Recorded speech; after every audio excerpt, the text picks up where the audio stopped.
So hi guys, acting, dance, ఫైట్స్తో తెలుగు చిత్ర పరిశ్రమలో చాలా కాలంగా తనదైన మార్పును చూపిస్తూ ముందుకు సాగిపోతున్నారు మ్యాచ్ స్టార్ గోపీచంద్. అయితే ఆశించిన రీతిలో హిట్లను మాత్రం అందుకోవడం లేదు. అయినా వరుస మూవీలు చేస్తూనే ఉన్నారు. ఈసారి భీమా అనే చిత్రంతో ప్రేక్షకుల ముందుకు వచ్చారు. ఈ చిత్రం 6 రోజుల కలెక్షన్లు తెలుసుకోబోయే ముందు ఒక చిన్న రిక్వెస్ట్, మన ఛానల్లోని వీడియోస్ చూసి నచ్చితే సబ్స్క్రైబ్ చేసి లైక్ కొట్టి షేర్ చేయండి. ఈ చిత్రానికి హర్ష తెరకెక్కించిన శ్రీ సత్యసాయి ఆర్ట్స్ బ్యానర్పై కేకే రాధామోహన్ నిర్మించారు. దీనికి రవి బసు సంగీతాన్ని అందించారు. ఇందులో ప్రియాంక, భవానీ శంకర్, మాలవిక శర్మ హీరోయిన్గా నటించారు.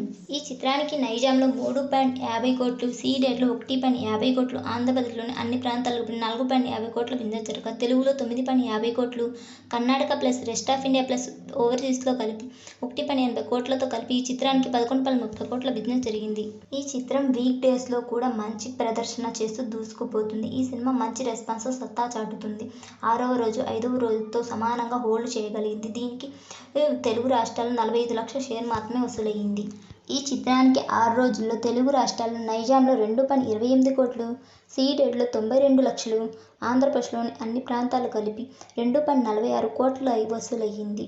6 రోజుల్లో ఈ మూవీకి 5.66 కోట్ల షేర్ను, 9.70 కోట్ల గ్రాస్ను వసూలయ్యింది. ఈ చిత్రానికి 6 రోజుల్లో ఆంధ్ర, తెలంగాణలో 5.66 కోట్లు, Karnataka plus rest of India plus ఓవర్సీస్లో కలిపి 59 లక్షలు వసూలవ్వగా ఈ చిత్రానికి 6.25 కోట్ల షేర్ను, 11.15 కోట్ల గ్రాస్ను వసూలయ్యింది. ఈ చిత్రానికి ప్రపంచవ్యాప్తంగా 11.30 కోట్ల బిజినెస్ జరుపుకొని 12 కోట్ల బ్రేక్ ఈవెన్ టార్గెట్తో ప్రేక్షకుల ముందుకు వచ్చిన చిత్రం 6.25 కోట్లు వసూలవ్వగా అంటే 5.75 కోట్లు రాబడితే మూవీ క్రేజ్గా నిలుస్తుంది.